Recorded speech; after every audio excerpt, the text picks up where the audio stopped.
Sometimes your spouse is your greatest test. Sometimes a spouse is your greatest test. As Shankar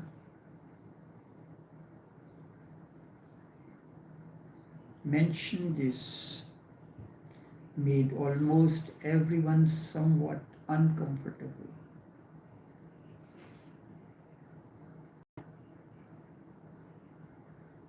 But test does not always mean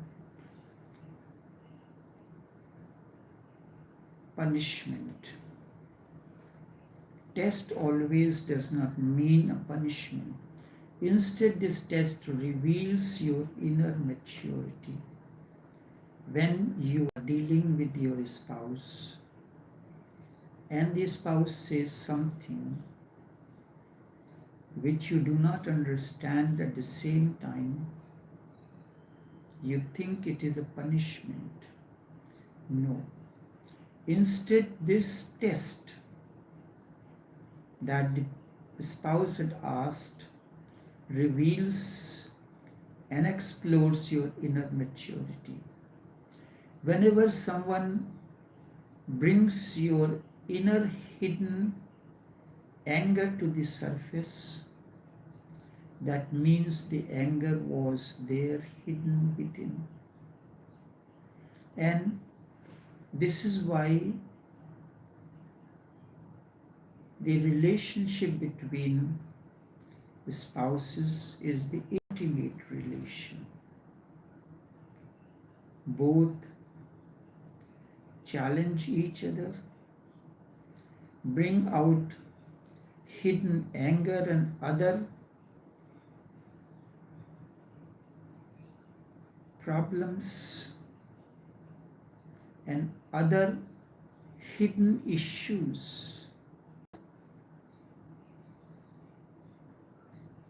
I can vouch this on the basis of my own understanding and my dealing or relationship with my spouse. Many times when she does that, it is that something that is hidden within that is brought to surface, and it shows how mature the relationship is and with what maturity you are continuing this relationship. This is what is the essence of Vigyan Bhairav Tantra, the deep intimacy, the maturity on the part of Shiva and Devi. This is the essence of spiritual growth, because both male and female are not separate, but they are like two wings or 2 feet, and they help each other to move forward and fly and reach the infinite, soar to infinite sky. So too, when someone hits your ego, sense in a way that means ego was hiding within from before, being nourished by your ignorance. It was there.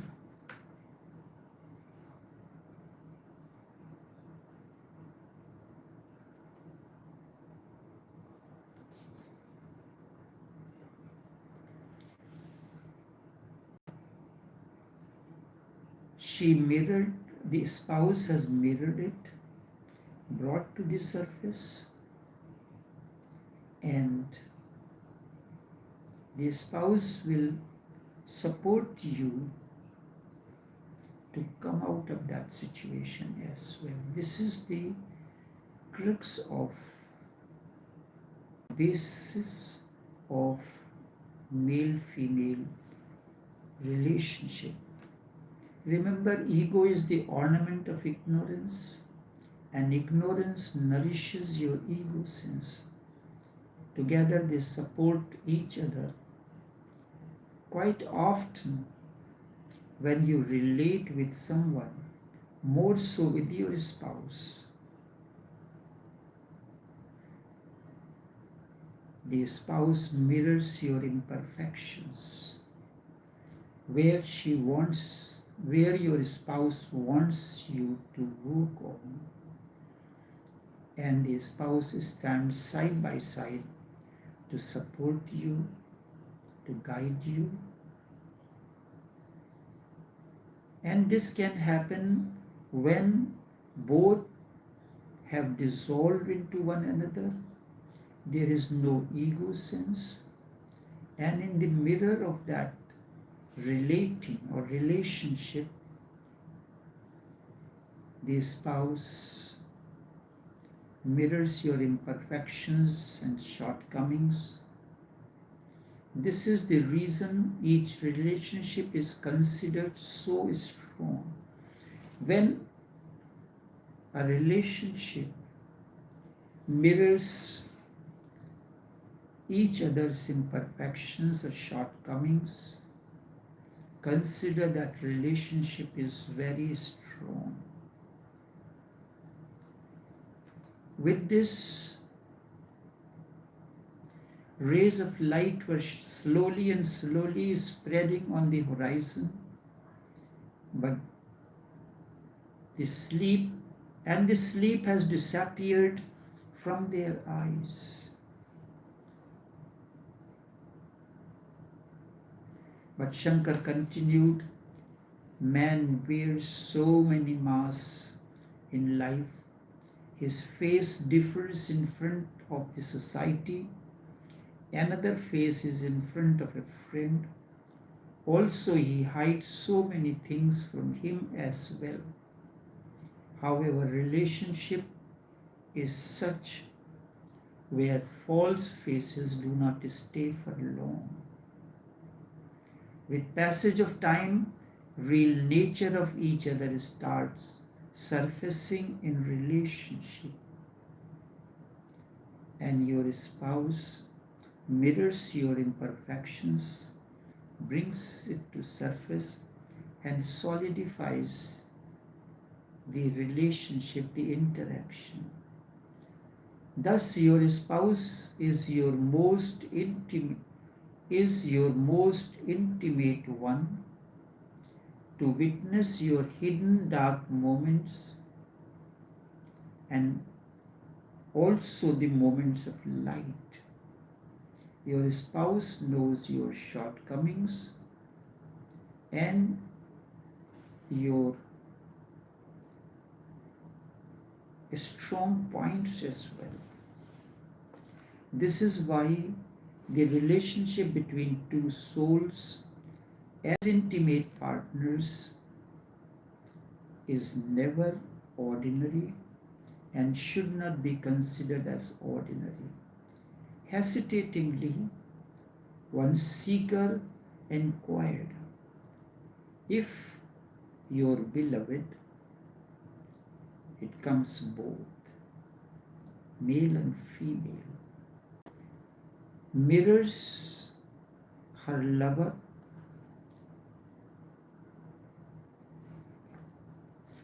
does lover mirrors his beloved as well? As I said, both mirror each other. At times, your beloved mirrors your shortcomings, and then both work on that. The other time, lover mirrors the imperfections and shortcomings of the beloved, and together they work to improve upon them. Shankar gave a gentle smile. Definitely, karma is never one-sided. The mirroring does not, in relationship, the Mirroring is both sides. Both mirror each other's imperfections and strong points, weak points, dark points, as well as the highly lighted points. Just as river is a flow between two shores, so too each relationship is a flow between two partners, lover and beloved. Both act as two shores for the relationship to flow, blossom, and reach to the state of fruition. It is because of that interaction, Shiva and Devi acting as two shores of the river, that the entire Vijnana Bhairava Tantra emerged. This is the real nature, and this is why two souls are brought together, they attract each other, not for any other reason. Both souls influence each other, both change each other as they flow and become the cause of growth and transformation of each other as well. I say it categorically. Both become the cause of growth and transformation of each other as well. If you have found your soulmate, then no one can stop your ascension. But the problem really arises when both consider each other right and the other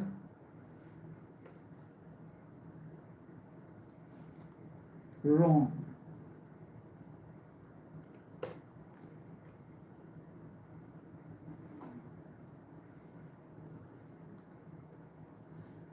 This is what happens when we are relating. Nobody wants to accept his or her faults. An ideal way of relating is one where both partners are ready to accept their shortcomings. When the spouse, the mirror of a spouse, mirrors it or points out to you that this is your shortcoming and here you have to work on, then that is an ideal relationship. Such is normal in each relationship and the cause, but what happens? Each considers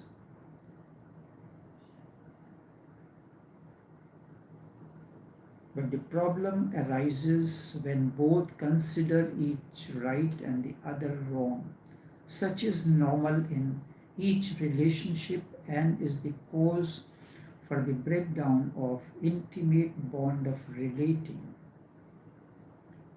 Shankar then narrated the life of a seeker who was engaged in meditation for a very long time. Also he continued chanting mantras, but nothing could bring peace and harmony within. His master inquired,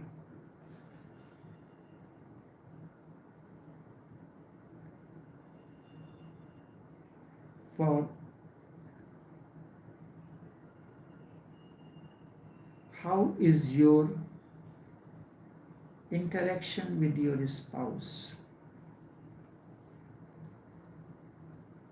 Is there respect for one another? The seeker responded, my spouse does not understand my spiritual journey, and I never pay much attention and almost overlook each suggestion by the partner. The master laughed and said, the person who is so close, really so intimate to you, and yet you never have respect for that person, and you always ready to change that person, how you can attain to ultimate freedom? Your life shall always be of chaos and turmoil. This happens only when you find the right partner or the soul. Really, spirituality is seen in relationship, not through separation, temporarily or permanent, or going to mountains or a monastery. First door to freedom opens within a relationship. This is why Sufis, they call themselves, they are in the world, maintain their family life, and yet still with total freedom they are out of it. First door to freedom opens within a relationship.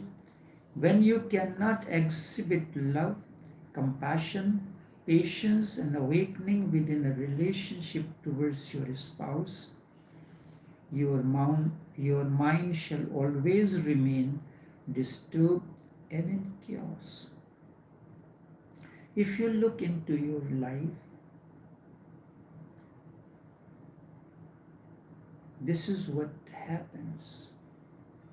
The bondages are within, not outside.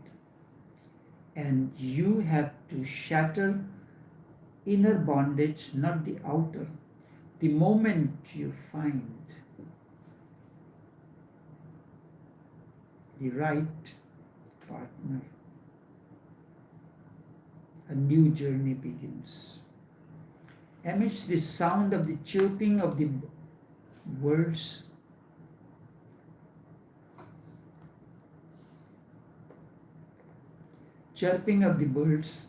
Shankar revealed another secret.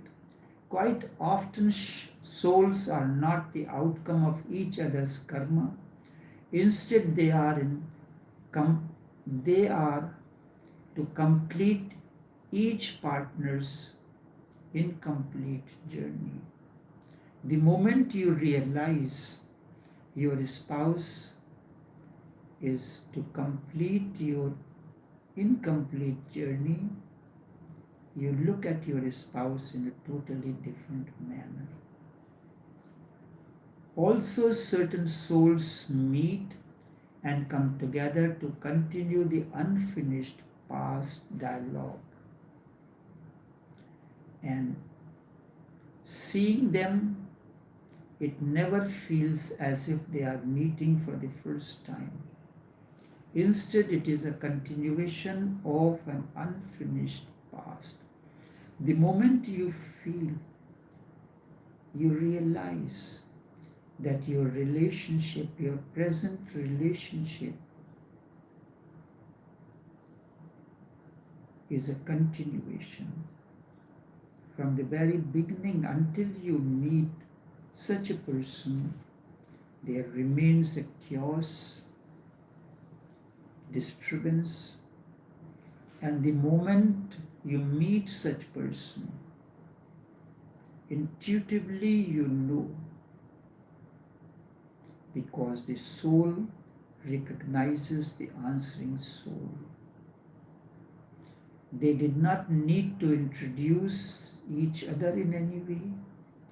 They saw each other or hurt each other in that or any precise moment, and everything flashed. They are guided by a hidden trust for each other. Heart knows but mind negates. And the moment your spouse knows and does not allow anything to negate, it is difficult to understand through the mind.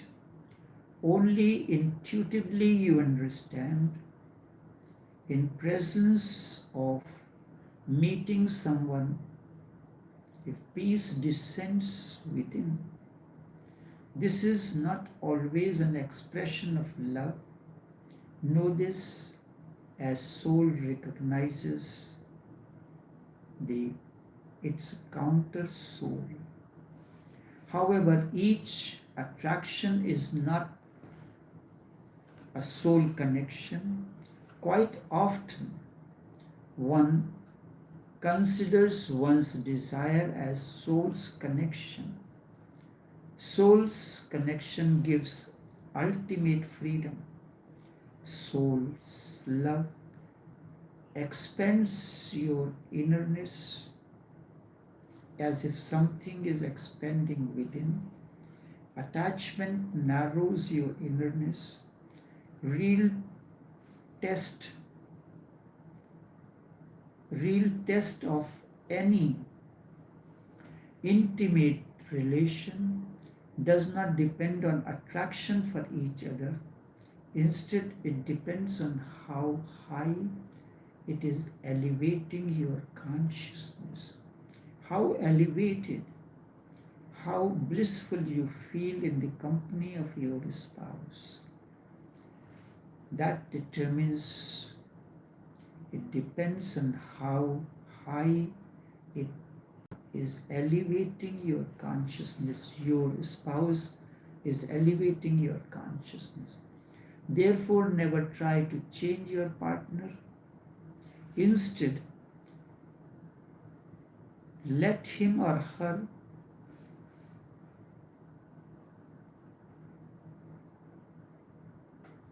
be soaked in your love.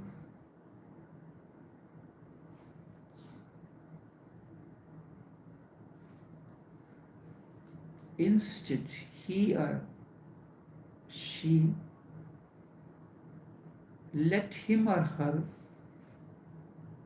be soaked in your love.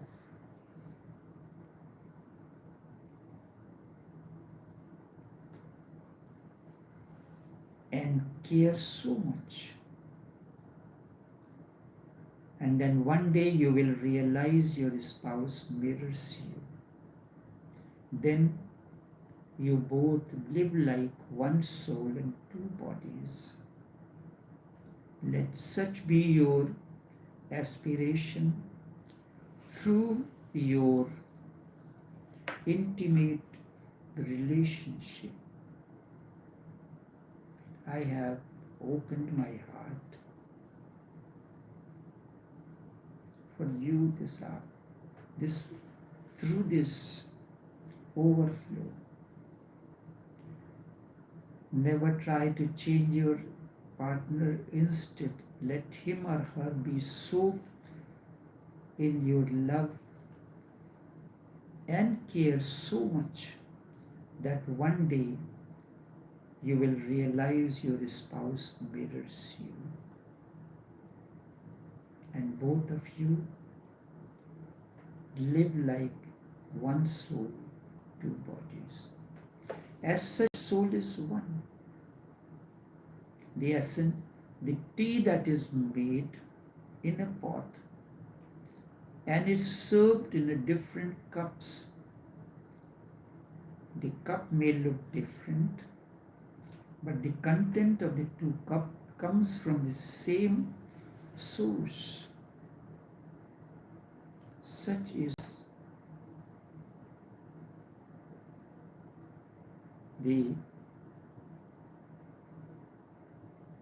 nature of